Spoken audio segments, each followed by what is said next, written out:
KPA matugo tuke mag volleyball sechako ikruok margi motelo ne wuoth mar yuore tuke mag pinje Afrika kata Africa Volleyball Championships ma ibiro bagi e boma mag Cairo mane piny mar Egypt dwe mabiro.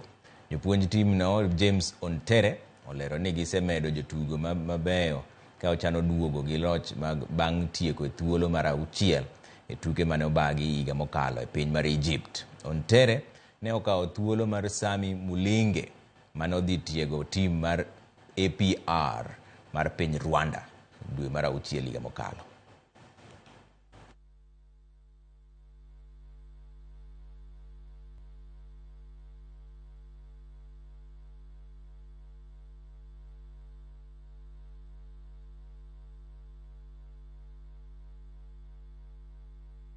In the last meeting, we were ranked number 6 in Africa.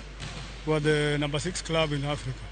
But this time round, we want to make our training more intense so that we can get a better position, maybe a podium finish. We have old players who were there last year, and others have moved to other clubs. But we also recruited new players, so we will use our players.